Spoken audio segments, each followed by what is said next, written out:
Connaissez mieux votre Bible et vivez plus intensément avec Dieu. Bonjour, je suis Éric Babef. Je vous souhaite la bienvenue sur Libratsé Academy.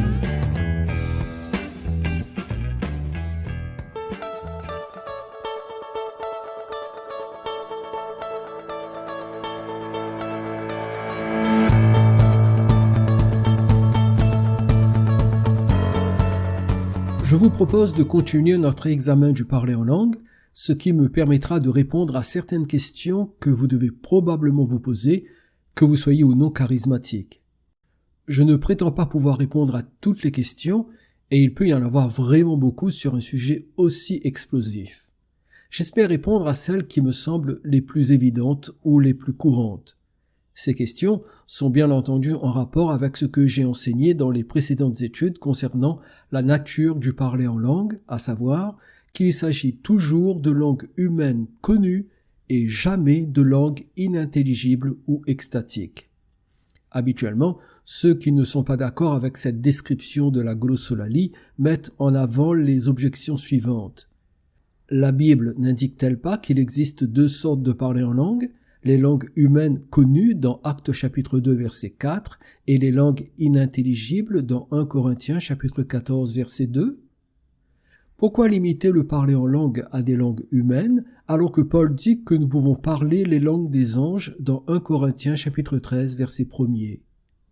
Pourquoi affirmer que ce sont des langues connues alors que Paul déclare dans 1 Corinthiens chapitre 14 verset 2 que personne, à part Dieu, ne comprend celui qui parle en langue? Cela n'implique-t-il pas qu'il y a aussi des langues divines inconnues des hommes?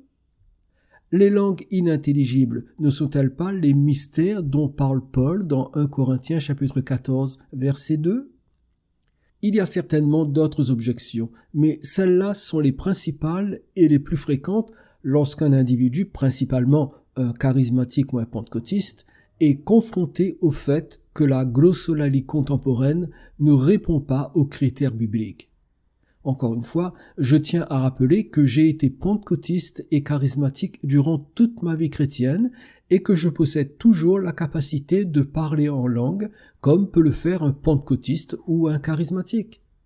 Mais je comprends également que la glossolalie que je suis en mesure de pratiquer n'est pas conforme au modèle du Nouveau Testament. Lorsque j'ai été exposé à cette vérité, il y a plusieurs années de cela, je l'ai immédiatement rejetée car il était impossible pour moi de soumettre mon expérience du parler en langue à l'enseignement de la parole de Dieu. À mes yeux, mes pratiques pentecôtistes et charismatiques avaient plus d'autorité que les explications scripturaires sur la nature du parler en langue. Mon raisonnement était le suivant. Ceux qui étaient remplis de l'Esprit dans les Actes des Apôtres et dans l'Église de Corinthe ont parlé en langue. Donc, si je suis rempli de l'Esprit, je dois moi aussi parler en langue. Or, je parle en langue, donc mon expérience est biblique, je n'ai pas à la remettre en question. Je ne le savais pas à l'époque, mais dans mon approche de la Bible, je passais outre la règle fondamentale de son interprétation, une règle que l'on nomme l'analogie de la foi et qui consiste à interpréter la Bible par la Bible et non par l'expérience. L'analogie de la foi signifie qu'une vérité enseignée dans un texte ne peut pas être contredite par un autre texte traitant du même sujet. Lorsque nous comparons la Bible à la Bible, tout devient cohérent, il n'y a aucune contradiction. Cette simple règle nous permet d'ores et déjà de répondre à la première des 4 objections que je viens de souligner. Avant tout, je parle de ces choses non pour offusquer qui que ce soit, mais uniquement par amour de la vérité biblique. J'ose croire que parmi celles et ceux qui suivent cette étude, plusieurs auront à cœur de soumettre leurs expériences à l'autorité des Saintes Écritures. Chacun agira en liberté de conscience.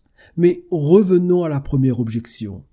La Bible n'indique-t-elle pas qu'il existe deux sortes de parler en langue, les langues humaines connues dans Actes chapitre 2 verset 4 et les langues inintelligibles dans 1 Corinthiens chapitre 14 verset 2? Cette théorie ne tient pas devant un examen attentif des textes bibliques. Nulle part, Luc, l'auteur des Actes des Apôtres, et Paul, l'auteur de 1 Corinthiens, ne suggèrent qu'il existe deux types de parler en langue. Il s'agit d'une hypothèse qui s'est imposée dès la naissance du mouvement de Pentecôte au début du XXe siècle, et cela pour une raison précise. Voyez-vous, lorsque les premiers pentecôtistes se sont mis à parler en langue en s'appuyant sur Actes chapitre 2 versets 4 à 8, ils étaient persuadés qu'ils avaient reçu la capacité de parler des langues étrangères pour aller évangéliser le monde. À cette époque, la glossolalie était considérée uniquement comme des langues humaines existantes et surnaturellement données à ceux qui étaient baptisés dans le Saint-Esprit. Fort de cette conviction, de nombreux individus se sont rendus en Chine, persuadés que le Saint-Esprit allait les rendre capables de parler spontanément le chinois afin de répandre l'Évangile dans le pays. Bien sûr, les choses ne se sont pas passées comme ils l'avaient prévu. Ils ne furent pas capables de parler en chinois et de communiquer avec les habitants. Ils sont rentrés déconcertés aux États-Unis, et c'est suite à cette triste expérience que les responsables du mouvement pentecôtiste ont convenu qu'il existe un second type de glossolalie consistant dans des sons incompréhensibles pour le bienfait personnel de celui qui parle en langue. C'est dans ce sens qu'ils ont interprété le chapitre 14 de 1 Corinthiens, une interprétation qui est devenue par la suite la version officielle des dénominations pentecôtistes et plus tard du mouvement charismatique dans son ensemble. Or, cette façon de comprendre 1 Corinthiens 14 ne respecte pas l'analogie de la foi car elle contredit ce qu'affirme explicitement Actes chapitre 2 du verset 4 au verset 8, à savoir le parler en langue est constitué de langues terrestres connues et non de langues inintelligibles et extatiques. Cette description de la nature de la glossolalie est confirmée par Actes chapitre 11 verset 15 qui témoigne de l'expérience de Corneille et de ses proches lorsqu'ils ont parlé en langue. Il y a une vingtaine d'années qui séparent la glossolalie des apôtres le jour de la Pentecôte de la glossolalie des Corinthiens dont Paul parle dans la lettre qui leur est adressée. S'il y avait eu le moindre changement dans la nature de la glossolalie, Paul et Luc l'auraient précisé. Leur silence prouve qu'il s'agit du même type de glossolalie qui est la capacité donnée par le Saint-Esprit de parler des langues humaines existantes. Il n'y a pas deux types de parler en langue, l'un intelligible et l'autre inintelligible. Le Saint-Esprit ne nous induit pas en erreur et ne communique pas de façon floue. S'il existait une glossolalie différente, il l'aurait clairement indiqué. Le parler en langue des Corinthiens était de la même nature que celui des apôtres dans Acte 2, des langues humaines existantes et identifiables. Il n'existe pas un parler en langue, signe du baptême dans l'esprit accordé à tous les croyants, et un parler en langue, don spirituel accordé à certains croyants seulement. Non, il n'existe qu'un seul don des langues que le Saint-Esprit distribue à chacun en particulier comme il veut. 1 Corinthiens chapitre 12, verset 11.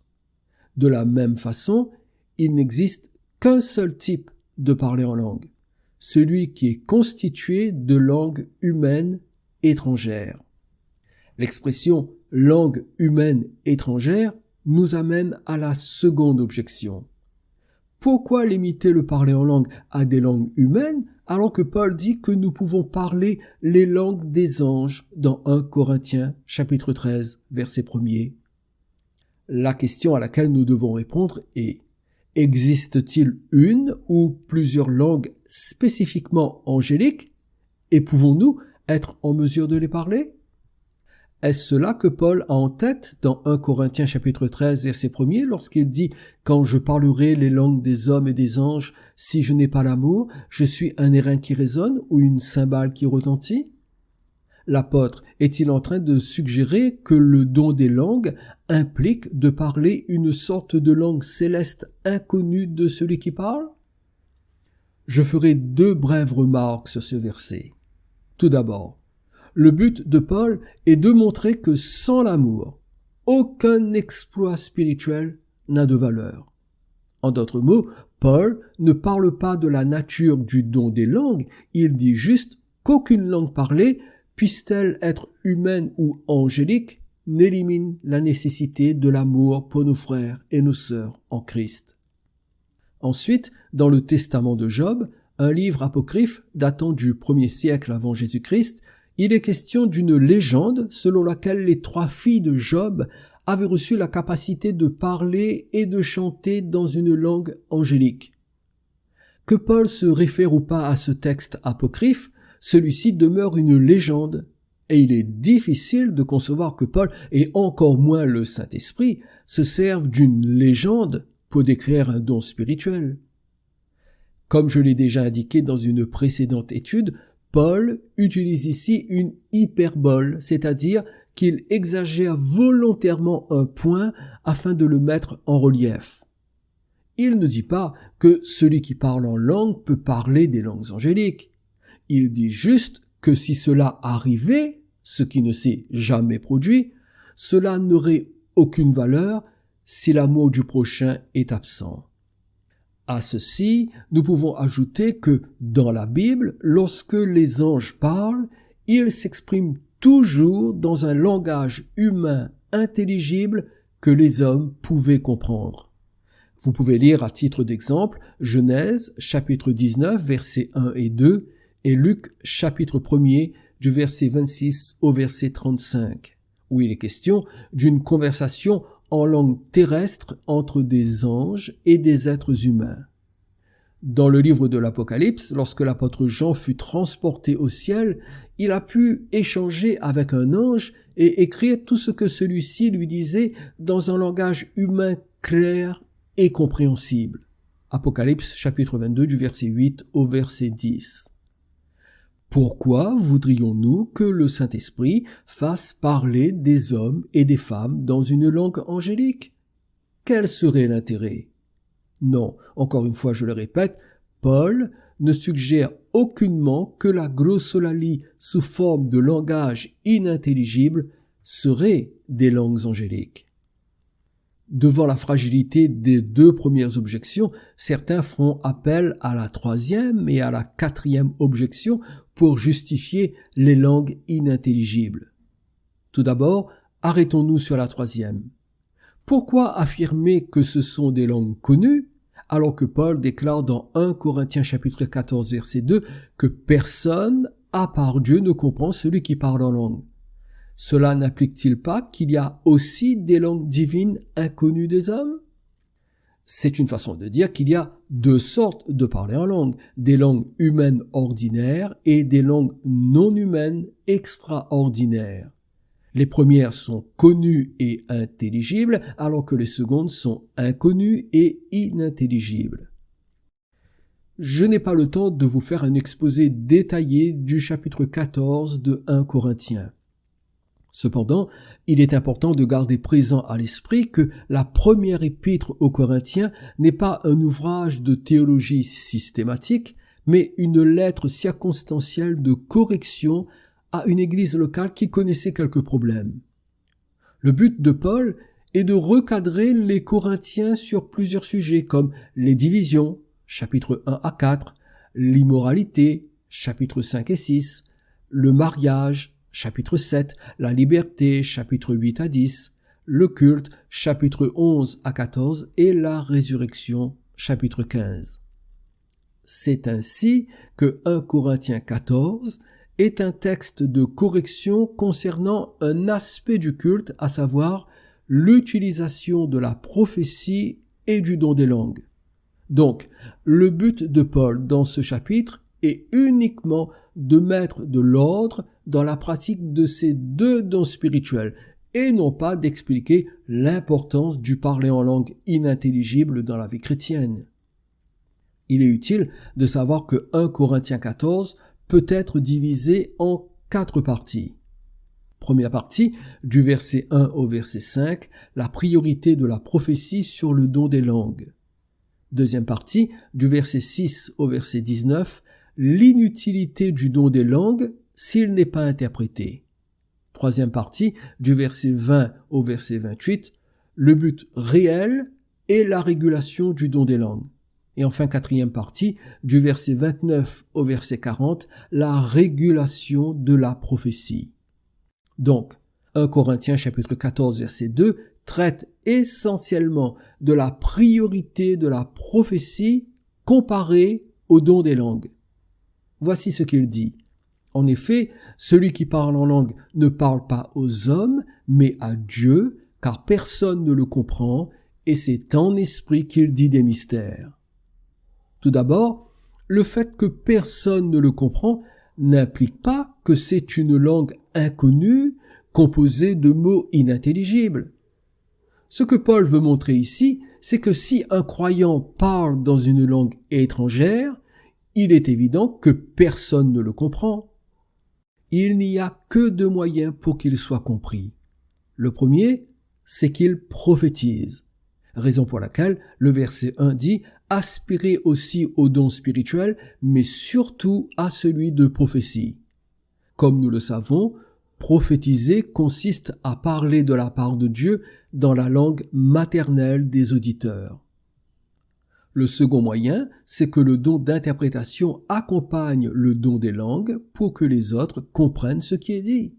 C'est la raison pour laquelle Paul déclare au verset 5 « Celui qui prophétise est plus grand que celui qui parle en langue, à moins que ce dernier n'interprète pour que l'Église en reçoive de l'édification. » Puis, au verset 13, c'est pourquoi que celui qui parle en langue prie pour avoir le don d'interpréter. Donc, dans 1 Corinthiens chapitre 14 verset 2, Paul ne se réfère pas à une langue inintelligible inconnue que personne ne comprend, mais à une langue humaine étrangère que ne comprennent pas ceux qui l'entendent. Seul Dieu comprend ce qui est dit, car Dieu comprend toutes les langues humaines et terrestres. Intéressons-nous à présent à la quatrième objection. Les langues inintelligibles ne sont-elles pas les mystères dont parle Paul dans 1 Corinthiens chapitre 14 verset 2? Beaucoup de pentecôtistes et de charismatiques croient que lorsqu'ils prononcent des sons incompréhensibles dans leur parler en langue, ils expriment les mystères divins. Je le sais, parce que moi aussi je le croyais. Je me disais, Éric, c'est formidable, quand tu pries en langue, même si ce ne sont pas des langues terrestres et humaines, tu proclames des mystères spirituels que seul Dieu comprend. Eh bien, mes amis, je me trompais. Mon langage inintelligible n'exprimait aucun mystère divin. Comment je le sais? Tout simplement à cause de ce fameux principe, l'analogie de la foi. Souvenez-vous, la Bible explique la Bible. En d'autres termes, le mot mystère dans 1 Corinthiens chapitre 14 verset 2 doit signifier la même chose que dans les autres passages du Nouveau Testament où il apparaît. Il faut savoir que le mot mystère apparaît une trentaine de fois dans la Bible et ne désigne jamais une énigme ou un fait étrange, mais quelque chose dont le sens était autrefois caché et incompris, mais qui est maintenant révélé et expliqué. C'est ce que Paul explique dans Éphésiens chapitre 3, du verset 3 au verset 5. C'est par révélation que j'ai eu connaissance du mystère sur lequel je viens d'écrire en peu de mots. En les lisant, vous pouvez vous représenter l'intelligence que j'ai du mystère de Christ. Il n'a pas été manifesté aux fils des hommes dans les autres générations, comme il a été révélé maintenant par l'Esprit aux saints apôtres et prophètes de Christ. L'apôtre dit la même chose dans Romains chapitre 16, versets 25 et 26, et Colossiens chapitre 1er, versets 25 et 26. En d'autres termes, les mystères dans le Nouveau Testament désignent des vérités doctrinales qui étaient cachées dans l'Ancienne Alliance, mais qui sont révélées depuis la naissance de l'Église le jour de la Pentecôte. Ces mystères sont, par exemple, le baptême du Saint-Esprit, l'union du croyant à Jésus, l'héritage spirituel de ceux qui sont sauvés par la foi, l'Église en tant que corps de Christ, la participation de chaque racheté au service de Dieu, etc. Les mystères sont toutes les vérités qui sont exposées dans les lettres des apôtres et que nous devons nous appliquer à étudier. Eh bien, c'est exactement la même signification que comporte le mot mystère dans 1 Corinthiens chapitre 14 verset 2. Ce sont des vérités autrefois cachées, mais maintenant révélées. Ce mot, mystère, ne sert absolument pas à désigner des paroles dénuées de sens et inintelligibles ou des sons extatiques qui ne veulent rien dire. C'est en fait tout le contraire. Il s'agissait de phrases claires et précises dans des langues humaines étrangères et qui permettaient de comprendre les vérités divines du plan parfait de Dieu dans la Nouvelle Alliance. Voilà ce que nous pouvons dire sur ces versets qui sont généralement utilisés pour justifier le parler en langue inintelligible contemporain, mais qui, en vérité, décrivent une toute autre réalité. Je sais combien il est difficile d'accepter le sens de ces passages bibliques, car cela nous prive d'une expérience à laquelle nous pouvons être attachés. Mais hélas, nous sommes souvent plus attachés à nos expériences que nous ne le sommes au Seigneur Jésus. Vous déciderez par vous-même de ce que vous ferez, mais en ce qui me concerne, j'ai pris position pour la vérité des Saintes Écritures, même si je dois renoncer à certaines pratiques que j'ai mal évaluées dans le passé. Que le Seigneur vous guide dans sa vérité et vous bénisse abondamment. Je vous dis à bientôt. Avez-vous fait la paix avec Dieu et êtes-vous prêt à le rencontrer? Avez-vous l'assurance de votre salut? L'évangile de Jean au chapitre 3 et au verset 16 déclare « Car Dieu a tant aimé le monde qu'il a donné son Fils unique, afin que quiconque croit en lui ne périsse point, mais qu'il ait la vie éternelle. » Vous pouvez être sauvé parce que Jésus s'est offert en sacrifice sur la croix pour que vous soyez réconciliés avec votre Créateur. Croyez que Jésus est mort et ressuscité pour votre salut. Demandez-lui de vous pardonner vos péchés et soumettez-vous à lui de tout votre cœur. Confessez que Jésus est le Seigneur de votre vie et prenez la décision de vivre selon ses enseignements. Que la paix de Christ remplisse votre âme et que sa présence vous accompagne chaque jour. Voulez-vous développer votre connaissance de la Bible, enrichir votre foi et approfondir votre relation avec Dieu? Accédez à des ressources captivantes en rejoignant Libre Accès Academy. Libre Accès Academy, c'est un espace public comprenant un blog et une chaîne YouTube. Libre Accès Academy, c'est aussi un espace membre proposant une école de formation des disciples et un parcours de théologie biblique. Libre Accès Academy, c'est l'occasion d'écouter de nombreux podcasts inspirants et de visionner des vidéos d'enseignement inédits. Libre Accès Academy, c'est également la possibilité de télécharger des Bibles et des ouvrages d'édification pour la foi. Mais Libre Accès Academy, c'est bien plus encore. Découvrez des trésors de connaissances bibliques inestimables pour une expérience spirituelle unique en vous rendant sur notre page d'information.